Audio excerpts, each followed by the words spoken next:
আজকে আমার সংক্ষিপ্ত বক্তব্য আপনাদের কাছে রাখবো। যদিও আমরা পড়াশোনা দীর্ঘ সময় চালাবো না, কারণ দুদিন পরেই মাধ্যমিক পরীক্ষা শুরু হচ্ছে, এটা আমার মাথায় রয়েছে। তবুও আমরা কিছুটা নিরুপায় হয়ে আজকে আমাদের পড়াশোনা করছি। নিখিল বঙ্গ নাগরিক সংঘ একদম অঞ্চলে একটা পরিচিত না। এখানে বিভিন্ন রাজনৈতিক দলের সদস্য এবং নেতৃত্ব রয়েছে, যারা বিভিন্ন রাজনৈতিক দল করেন। তার মধ্যেও ছোট হলেও নিখিল বঙ্গ নাগরিক সংঘকে আপনারা একদম অঞ্চলের সমস্ত মানুষ চেনেন অথবা জানেন, কারণ আমরা বিগত দিনে বহুবার এসব অঞ্চলে সভা মিটিং মিছিল আমরা করেছি। এখন একটা বিষয় আসতে পারে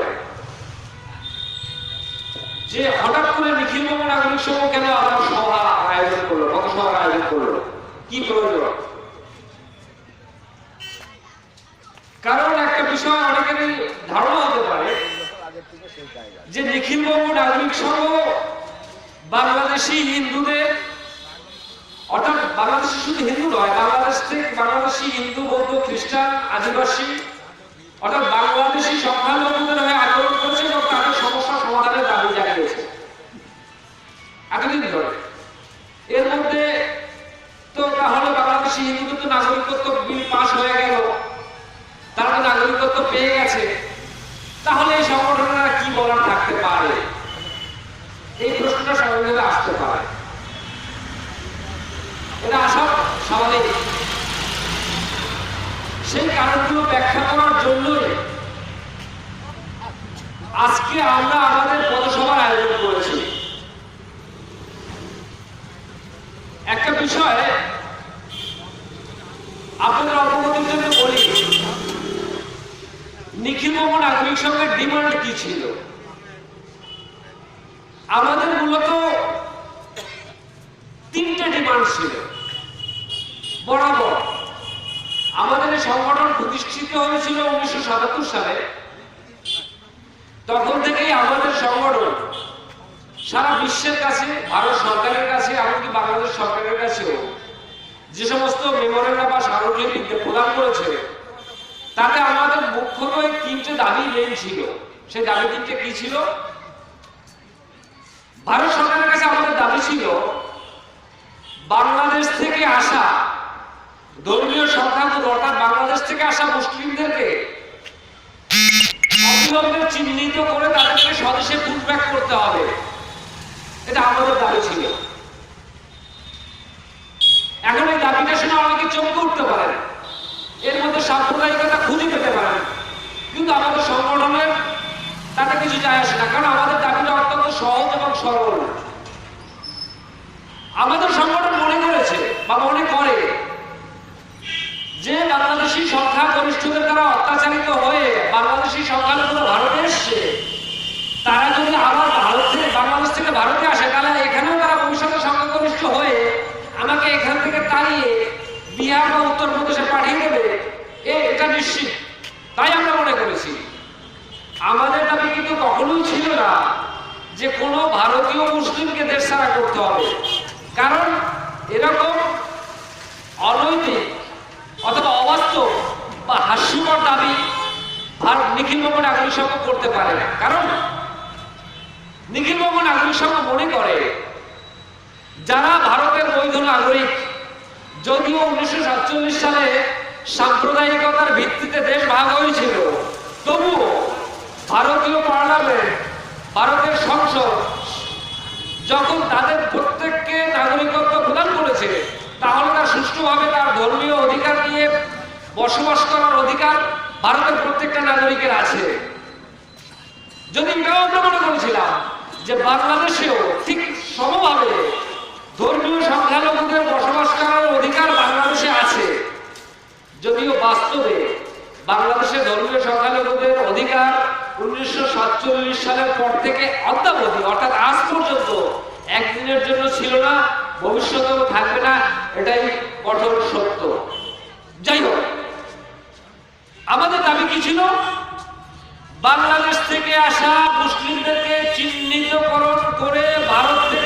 অবিলম্বে পুশব্যাক করতে হবে। এই দাবিটা নিখিলবঙ্গ নাগরিক সংঘ যখন করেছিল তখন ভারতীয় জনতা পার্টির কাগজে কলমে ভারতবর্ষে জন্ম হয়নি, যদিও তার পরিভাষাটা এনআরসি ছিল না। এখন এনআরসি কি? এনআরসি কথার মানেটা হলো ন্যাশনাল রেজিস্টার অফ সিটিজেন্স বা সিটিজেনশিপ, এনআরসি। তাহলে নিখিলবঙ্গ নাগরিক সংঘ নীতিগতভাবে এনআরসি কে সমর্থন করে।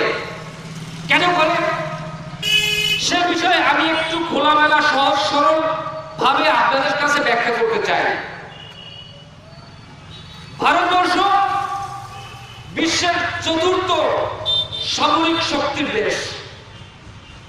আপনারা প্রত্যেকেই জানেন ভারতবর্ষে বিশাল সামরিক শক্তি রয়েছে, বিশাল অস্ত্র সম্ভার রয়েছে। ভারতবর্ষ একটি পরমাণু শক্তিধর সম্পন্ন দেশ এবং স্বাধীন সার্বভৌম রাষ্ট্র। আপনি যে রাজনৈতিক দলই করেন না কেন তাতে কিছু যায় আসে না, কারণ একটা গণতান্ত্রিক দেশে আপনি যে কোনো রাজনৈতিক দল করতে পারেন। কিন্তু আমার মাইক্রোফোনের আওয়াজ যতদূর অব্দি যাচ্ছে আপনারা কেউ কি এটা বরদাস্ত করবেন? ভারতের সার্বভৌমত্বের উপর কেউ আঘাত করুক, ভারতের দিকে কেউ চোখ রাঙিয়ে তাকান, অথবা ভারতের কেউ ক্ষতি করার চেষ্টা করুক, আপনারা কি এটা কেউ চাইবেন? এক কথায় চাইবেন না। রাজনৈতিক বিরোধ থাকতে পারে আপনার সাথে, কারণ গণতান্ত্রিক দেশ, এখানে আপনি রাজনৈতিকভাবে বিরোধিতা করতেই পারেন, এটা কোনো সমস্যা নয়।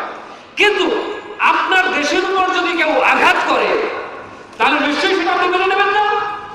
যেটা আমরা দেখেছি গত বছর 14ই ফেব্রুয়ারি যখন পুলওয়ামায় আমাদের জওয়ানদের উপর বর্বরোচিত সন্ত্রাসবাদী হামলা হলো, সারা ভারতবর্ষের মানুষ স্তম্ভিত হয়ে গেল, সারা ভারতবর্ষের মানুষ শোকে বিহ্বল হয়ে গেল, সারা ভারতবর্ষের মানুষ তাদের জন্য শোক পালন করেছে, মোমবাতি নিয়ে তারা মৌন মিছিল করেছে, তাদের জন্য চোখের জল ফেলেছে, তাদের জন্য ফেলেছে, সহযোগিতা করেছে। কারণ এটাই রাষ্ট্রবাদ। রাষ্ট্রবাদী বলতে গেলে তাকে কোনো রাজনৈতিক দল করতে হবে অথবা রাজনৈতিক দল করতে হবে এমন কোনো কথা নেই। রাজনৈতিক দল না করলেও আপনি একজন রাষ্ট্রবাদী হতে পারেন, কারণ আপনি একজন ভারতীয়, আপনি আপনার দেশকে ভালোবাসেন। যদি বেঁচে থাকেন তাহলে এটা একটা কথা।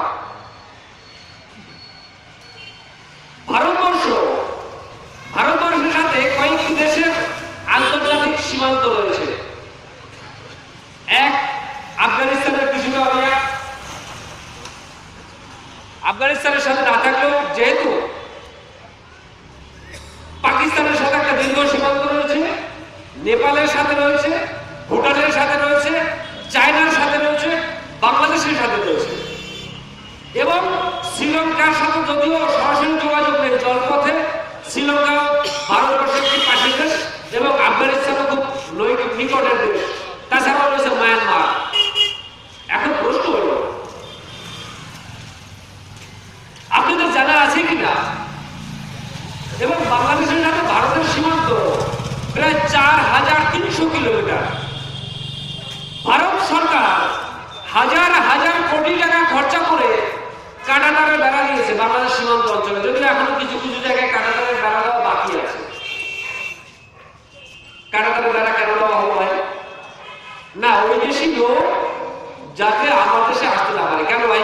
বাংলাদেশ তো আমাদের বন্ধু রাষ্ট্র, তার দেশে যদি কাঁটাতারের বেড়াই দেওয়া হলো তাহলে বন্ধুরা কিসের? আসলে এই সহজ কথাটা এখানকার কোন রাজনৈতিক দলের নেতা বলার সাহস দেখায় না, কারণ পাশে তার ধর্মনিরপেক্ষতা নষ্ট হয়ে যায় তার জন্য। এখন প্রশ্নটা হলো ভারতবর্ষে ব্যাপকভাবে উত্তর পূর্ব ভারতে অরুণাচল প্রদেশ থেকে শুরু করে ওইসব অঞ্চল দিয়ে ব্যাপকভাবে চীনের অনুপ্রবেশকারীরা রয়েছে, যারা ভারতের সর্বনাশের চিন্তা তাদের সবসময় তাদের মাথায় থাকে,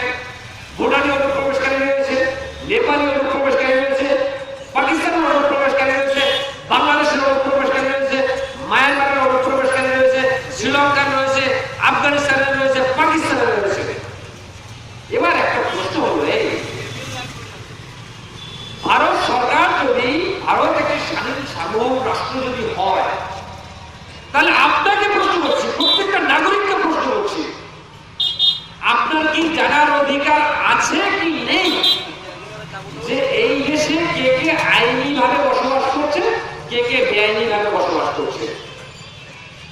বাংলাদেশে 40টার উপরে উগ্রপন্থী সংগঠন সক্রিয়। তারা ভারতবর্ষে অনুপ্রবেশ ঘটাচ্ছে, তারা অনুপ্রবেশ ঘটিয়ে আগামী দিনে ভারতবর্ষে বিভিন্ন রকম নাশকতা সব করছে। একথা গোয়েন্দা রিপোর্ট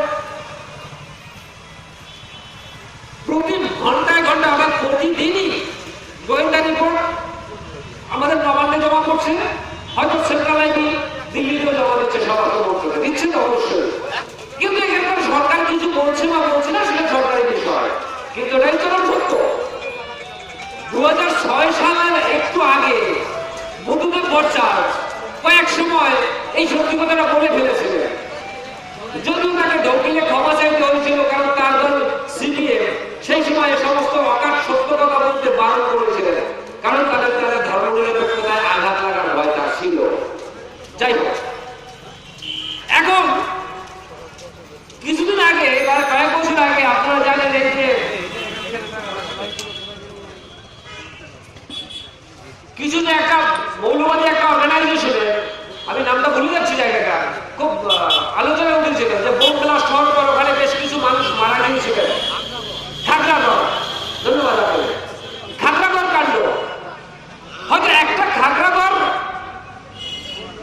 অ্যাক্সিডেন্টলি বোমা বিস্ফোরণের কারণে জনসমক্ষে রয়েছে, অথচ পশ্চিমবঙ্গের আনাচে কানাচে এরকম হাজারো খাগড়াগড় খুব নিশ্চুপে রয়েছে, যারা আগামী দিনে যে কোনো রকম কাণ্ড ঘটিয়ে দিতে পারবে। পশ্চিমবঙ্গ রাজ্য সরকারের এর আগামী একটা রিপোর্ট প্রকাশিত হয়েছিল একটা পত্রিকায়, তাতে দেখা গিয়েছিল যে গোয়েন্দা রিপোর্ট বলছে আগামী দিনে যদি সন্ত্রাসবাদী হামলা পশ্চিমবঙ্গের বুকে ঘটে, তাহলে পশ্চিমবঙ্গ রাজ্য সরকারের মেকানিজম, অর্থাৎ তাদের যে সরকারি মেকানিজম রয়েছে, পুলিশ প্রশাসন রয়েছে, তার দ্বারা এই সমস্ত ঘটনাকে সামাল দেওয়ার ক্ষমতা পশ্চিমবঙ্গ রাজ্য সরকারের নেই। এটা কেন সামান্য দিক, আগামী দিনে আরো অনেক হুমকি আসতে পারে। তাই একজন ভারতীয় নাগরিক হিসাবে আপনি কোনোভাবেই চাইবেন না যে আপনার দেশ অসুরক্ষিত রাখুক। আরো একটা মজার ব্যাপার, অত্যন্ত আতঙ্কের ব্যাপার এই যে এরা আগামী দিনে শুধু কিছু বোমা বিস্ফোরণ ঘটিয়ে শান্ত থাকবে না, এরা কিভাবে এখানকার অর্থাৎ পশ্চিমবঙ্গের সাম্প্রদায়িক সম্প্রীতিগুলো নষ্ট হতে পারে তার জন্য তারা ব্যবস্থা করবে। কারণ এই সিএ এর বিরুদ্ধে যে আন্দোলনগুলো দিল্লির মুখে হচ্ছে, শাহিনবাগে ইদানিং পত্রপত্রিকার রিপোর্টে, টিভি মিডিয়ার রিপোর্ট উঠে আসছে, তাতেও বিদেশি টাকা আসছে, অর্থাৎ এখানকার সাম্প্রদায়িক সম্প্রীতিগুলো নষ্ট হয়। আপনি একজন ভারতীয় হিসাবে কোনোভাবেই চাইবেন না যে পশ্চিমবঙ্গের সাম্প্রদায়িক সম্প্রীতি কোনোভাবে নষ্ট হয়। তাহলে নীতিগতভাবে আপনাদের প্রত্যেক ভারতবাসীর এটা জানার অধিকার আছে কোন ব্যক্তি ভারতীয় আর কোন ব্যক্তি ভারতীয় নয়। যদি এটা জানার অধিকার বা ইচ্ছা আপনার থাকে, তাহলে আমি মনে করি আপনি প্রকাশ্যে হলো মনে মনে আপনি এনআরসির পক্ষে। কারণ ভারত সরকারের এবং ভারতবাসীর প্রত্যেকের জানার অধিকার আছে আমার দেশে কোন ব্যক্তি আইনগতভাবে এসে, কোন ব্যক্তি বেআইনগতভাবে এসে এখানে বসবাস করছে, তার উদ্দেশ্য কি। তার উদ্দেশ্য যদি এটা হয় যে শুধুমাত্র তার অন্যের তাগিদে বা পেটের তাগিদে কিছু উপায় নেই, তাই বাধ্য হয়েছে এখানে এসেছে, বা তার ধর্মীয় কারণে এসেছে, বিষয়টা ভিন্ন। কিন্তু তার উদ্দেশ্য যদি নাশকতামূলক হয়, তার উদ্দেশ্য যদি হানিকারক হয়, তার উদ্দেশ্য যদি আমাদের সামরিক গোয়েন্দারি মানে সামরিক গোপন রিপোর্টগুলো বিদেশে প্রচার করা হয়, তাহলে অবশ্যই তাকে চিহ্নিত করা উচিত বলে আমাদের সংগঠন মনে করে। এটা গেল এনআরসির বক্তব্য। এবার আসি সিএএ বা প্রথমে যেটাকে বলা হতো সিটিজেনশিপ অ্যামেন্ডমেন্ট বিল বা সিএবি সংক্ষিপ্ত। এখন ইদানিং যেটা যখন আইনে পরিণত হয়েছে তখন সেটাকে সিএএ বা সিটিজেনশিপ অ্যামেন্ডমেন্ট অ্যাক্টে পরিণত হয়েছে, অর্থাৎ আইনে পরিণত হয়েছে। কারণ সংসদ আমাদের পার্লামেন্টের দুই কক্ষ, লোকসভা এবং রাজ্যসভা দুটো কক্ষেই পাশ হয়ে গেছে, রাষ্ট্রপতি সিগনেচার করেছেন। যদিও কোন কোন রাজ্যে এই আইনটা লাগু হবে কি হবে না, এটা অনেকটা নির্ভর করে রাজ্য সরকারের চিন্তা ভাবনার উপর বা তার সমর্থন বা অসমর্থনের উপর। পশ্চিমবঙ্গে যদি সিএএ লাগু না হয় তাহলে কি হবে? পশ্চিমবঙ্গ রাজ্য সরকারের বক্তব্য যে আমরা এখানে নো সিএএ নো এনআরসি, অর্থাৎ আমরা সিএও লাগু হতে দেবো না, এনআরসি লাগু হতে দেবো না। অত্যন্ত ভালো কথা। যদিও নিখিলবঙ্গ নাগরিক সঙ্গে আমি এখানে একটু বলে রাখি, পরবর্তী আমি পরবর্তী বক্তব্য রাখতে এসে একটু বলে গেছি, সেটা হলো নিখিলবঙ্গ নাগরিক সঙ্গে অন্যতম যে তিনটি দাবি ছিল তার মধ্যে একটা ছিল বাংলাদেশি ব্যক্তিদেরকে যারা বেআইনিভাবে ভারতে এসছে তাদেরকে ভারতের পক্ষে আমরা বিপজ্জনক মনে করি এবং তাদেরকে ভারতবর্ষ থেকে অন্যতম চিহ্নিত করে বাংলাদেশে ফেরত পাঠাতে হবে, এটা আমাদের দাবি ছিল। দ্বিতীয় দাবি ছিল নিখিলবঙ্গ নাগরিক সংঘ দাবি করে 1971 পর থেকে যেসব বাংলাদেশি হিন্দু বৌদ্ধ খ্রিস্টান ভারতে এসছে তাদেরকে দিতে হবে। এখানে একটা বিষয় তাৎপর্যপূর্ণ এই যে আমরা কখনো নাগরিকত্বের দাবি করিনি, আমরা শরণার্থী স্বীকৃতির দাবি করেছি। কেন? এই বিষয়টা ব্যাখ্যা করা দরকার। কারণ আমরা মনে করেছি আপনাদের কিছু ছোট ছোট উদাহরণ দেব যাতে আপনাদের কাছে বিষয়টা ক্লিয়ার হবে যে আমরা কেন নাগরিকত্ব দাবি করিনি, আমরা কেন শরণার্থী স্বীকৃতির দাবি জানিয়েছিলাম বা এখনো করছি। তাহলে নাগরিকত্বের সাথে শরণার্থী স্বীকৃতির দাবি ডিফারেন্সটা কোথায়? আমি ছোটখাটো ব্যাখ্যা দিয়ে একটু সংক্ষিপ্ত ভাবে বোঝানোর চেষ্টা করব। আপনাদের একটা ছোট উদাহরণ দেই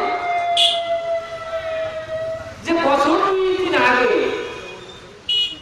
মায়ানমার অর্থাৎ বার্মার কিছু রোহিঙ্গা মুসলিম শরণার্থী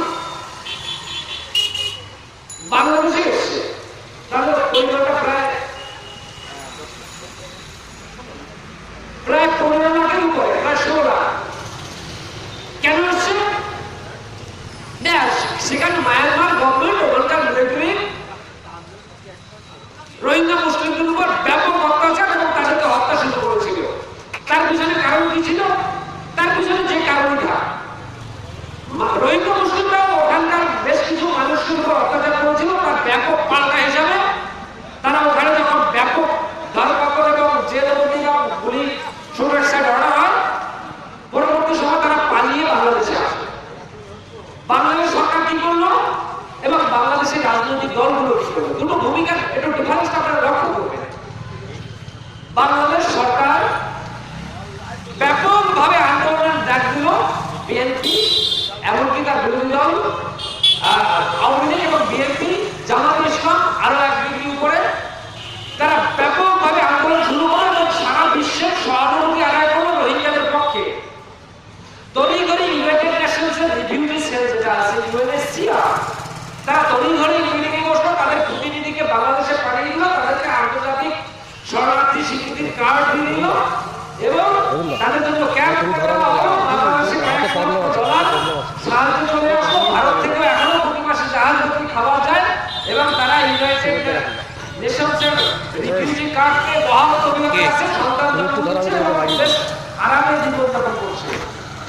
এবং একটা ঘটনা ঘটলো, সারা পৃথিবীতে শেখ হাসিনা একটা মানবিক মুখ ফুটিয়ে তুলল। দেখো আমরা কত বড় মহান, আমাদের নেত্রী বাংলাদেশের জননেত্রী খালেদা জিয়া কত মহান, 10-15 লক্ষ রোহিঙ্গাকে আশ্রয় দিয়েছি, আমরা গরিব দেশ, তা সত্ত্বেও এই যে দেখুন মায়ানমারের অমানবিক কাজ, একেবারে বাংলাদেশ সারা বিশ্বের কাছে বাংলাদেশ মহান রাষ্ট্র হিসাবে আত্মপ্রকাশ করলো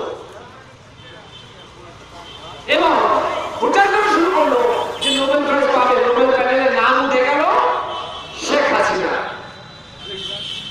আমি তখন একটা ফেসবুকের ছোট্ট একটা স্ট্যাটাস লিখলাম, কি লিখলাম? হে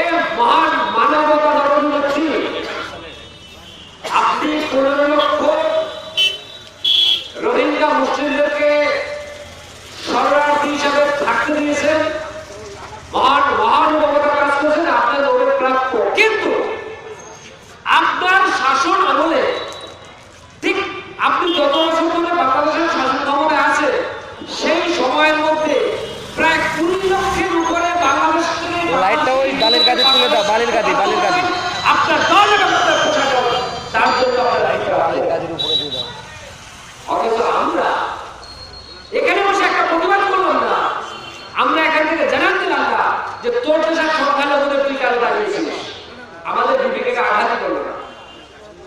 ঠিক সেম কেস বালির গাদের উপরে তুলে দাও। এইটুকু ভূমিকা একটু সহজভাবে বুঝবেন, বোঝার চেষ্টা করুন। আপনাদের কাছে অনুরোধ, যে ভূমিকাটা বাংলাদেশের খালেদা জিয়া, শেখ হাসিনা, জামাতে ইসলামী অর্থাৎ আওয়ামী লীগ, বিএনপি এবং জামাতে ইসলামী যে ভূমিকাটা দিয়েছিল রোহিঙ্গা প্রতিনিধিদের পক্ষে, ঠিক সেইটুকু ভূমিকা যদি আপনারা যারা আমার বক্তব্য শুনছেন, এখানকার বিজেপি, সিপিএম, কংগ্রেস, তৃণমূল, এই চারটে দল এই ৭১-এর পর যদি কংগ্রেস, যদিও তৃণমূলের জন্ম ২০০০ সালের একটু আগে পরে, আপনারা যদি একটু ভূমিকা নিতেন তাহলে কি হতো, আন্তর্জাতিক ভাবে বাংলাদেশ সরকার, বাংলাদেশের প্রশাসন শেখ হাসিনা ভিলেনের জায়গায় যেত, আপনারা মহানুভবের জায়গায় আসতেন। কিন্তু আপনারা কি করলেন?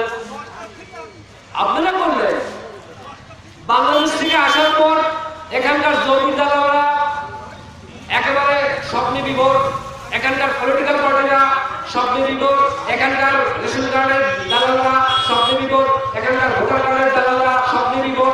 ইদানিং জমি দালালদের বাজার খুব খারাপ যাচ্ছে, কারণ বাংলাদেশ থেকে লোক আসার থিত হয়ে গেছে। কারণ কি ব্যাপার, কি হয়, এনআরসি, সিএ, বাংলাদেশ এগুলো ধন্দে আছে, এখানকার জমি বিক্রি হচ্ছে না, জমির দাম পাচ্ছে না, জমির দালালদের মাথায় হাত, এখানকার রেশন কার্ডের দালালদের মাথায় হাত, এখানকার ভোটার আই কার্ডের দালালদের মাথায় হাত, সবার মাথায় হাত, দালালি করে যাচ্ছে। কিন্তু আপনারা ভাবেন কখনো যে আপনারা দালালি করার সঙ্গে সঙ্গে আপনার রাষ্ট্রকে বিকিয়ে দিচ্ছেন, আপনার রাষ্ট্র আগামী দিনে খারাপ জায়গায় যাচ্ছে। যাই হোক, বিষয়টা হলো এই জায়গায়, আজকে যখন ভারতের পার্লামেন্টে নাগরিকত্ব সংশোধনী বিল পাস হয়, যখন এই আইনে বলা হয় বাংলাদেশ, পাকিস্তান এবং আফগানিস্তান থেকে যারা ধর্মীয় সংখ্যালঘুরা, যারা ধর্মীয় কারণে নির্যাতিত হয়ে ভারতে আসছে, তাদের নাগরিকত্ব দেওয়া হবে, তখন রেলে করে সবাই বিরোধিতা করেছে। বিরোধিতা করতেই পারে, গণতান্ত্রিক দেশে পার্লামেন্টে বিরোধিতা করাটা কোনো অন্যায় নয়। ঠিক এটা প্লাস দিকও আছে, প্লাস পয়েন্টও আছে, যেটা আমাদের একটা মিটিংয়ে আমাদের সম্পাদক বলছিলেন যে আজ পর্যন্ত নিখিলবঙ্গ নাগরিক সংঘ শুধু বিভিন্ন জায়গায় সভা সমিতির মিটিং মিছিল করে শুধু চিল্লিয়ে বলেছে বাংলাদেশে হিন্দুদের উপর অত্যাচার হচ্ছে, বাংলাদেশে হিন্দুদের উপর অত্যাচার হচ্ছে, বাংলাদেশে হিন্দুদের উপর অত্যাচার হচ্ছে, বাংলাদেশে হিন্দুরা কেন করে না, এখানকার কোনো রাজনৈতিক দলও করে না।